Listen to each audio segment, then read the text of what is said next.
The aristocracy secures its influence through cultural patronage and control of arts and education. This rule would explore the critical role that the aristocracy played in fostering and preserving cultural, artistic, and intellectual traditions, thereby cementing their control over society. By patronizing the arts and controlling education, the aristocracy ensured the transmission of values that supported their dominance and enhanced their prestige. Introduction.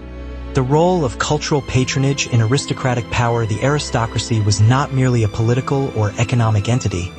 It was also a cultural force. One of the most subtle but powerful ways the aristocracy maintained its dominance was through its patronage of the arts, education, and intellectual pursuits. While economic and political power are often seen as the most direct means of controlling a society, culture plays an equally important role in shaping attitudes, beliefs, and social structures. Through cultural patronage, aristocratic families not only showcased their wealth and sophistication, but also ensured that the ideas, values, and beliefs they held dear were preserved and passed down through the generations. By controlling the arts, literature, music, architecture, visual arts, and funding institutions of education, the aristocracy could influence public perception, maintain their status, and secure their position at the top of the social ladder. In this exploration of Rule No. 4, we will examine the role of patronage in the arts, the power of education, and how both have played critical roles in sustaining the aristocratic order.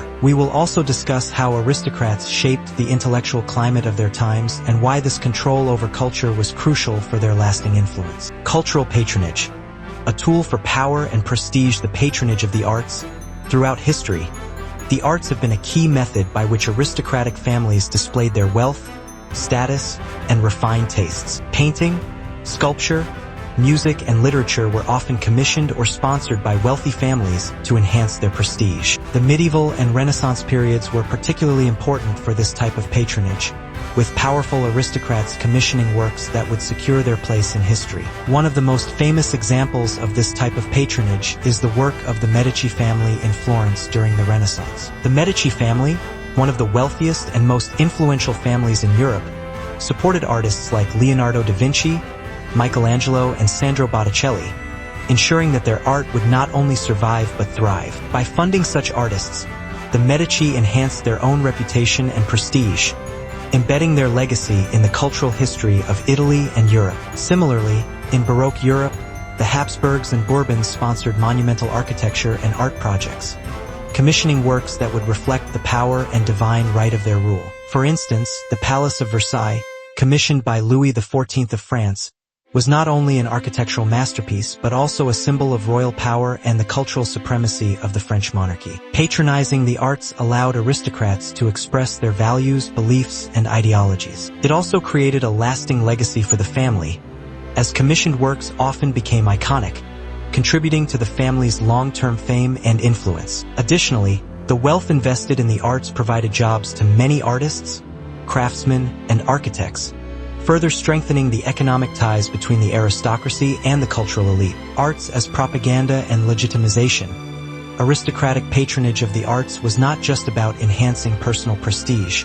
It was also a tool for legitimizing power. Through the arts, the aristocracy could shape the narrative of their rule, solidifying their image as divine or morally superior rulers. Religious themes, often used in commissioned paintings or sculptures, reinforced the idea of divine right, the belief that rulers were chosen by God and thus beyond reproach. For example, in Baroque art, many works featured religious figures or biblical scenes that emphasized the authority of the church and the monarchy. This helped solidify the aristocracy's power by associating their rule with divine will and reinforcing the social hierarchy. Similarly, portraits of kings, queens, and noble families often depicted them in regal settings, with symbols of power such as crowns, thrones, and emblems of military might. In more modern periods, the arts were used to foster nationalism and patriotism. Romantic artists, like Eugene Delacroix, used their work to inspire feelings of national pride, aligning their art with the interests of the ruling elite who sought to consolidate political power. Control of education, shaping minds and legacies. Education as a mechanism for social control. In many aristocratic societies, access to education was not universal. It was reserved for the elite, ensuring that the intellectual and cultural capital needed to maintain power remained in the hands of the aristocracy. From an early age, children of noble families were given a carefully curated education that emphasized their role in society, their superiority over common people, and the values of the ruling class. Private tutors, exclusive academies, and specialized schools often served the purpose of shaping young minds to believe in their entitlement to power. These educational institutions were designed not only to impart knowledge, but to reinforce aristocratic values such as loyalty, hierarchy, and respect for authority. Philosophical studies, particularly in the areas of ethics, political philosophy, and history, helped aristocrats understand and justify their privileged position. The control of education was critical for ensuring that future generations of aristocrats would remain loyal to their class and its ideals. By being taught the arts, literature, and the history of noble families, these individuals were imbued with a sense of duty to continue the aristocratic legacy and protect the social order. This intellectual grooming ensured that the ruling class remained intellectually superior and well-equipped to navigate political and cultural challenges. The development of universities and cultural institutions. Aristocrats also played a role in the creation and support of universities, libraries, and museums. These institutions became centers of intellectual activity, often serving the dual purpose of advancing knowledge while simultaneously promoting aristocratic ideals. For example, the University of Oxford and Cambridge in England were initially patronized by noble families who funded the creation of libraries, scholarships, and research programs. Over time, these universities became not only centers of intellectual inquiry, but also places where future generations of aristocrats could be trained in governance, diplomacy, and the cultural norms of the elite. Additionally, museums and libraries often served as private collections for aristocratic families, showcasing their wealth and status. These institutions preserved historical artifacts, art, and literature that reinforced the aristocracy's connection to high culture and its claim to historical importance. The legacy of aristocratic cultural control, cultural hegemony.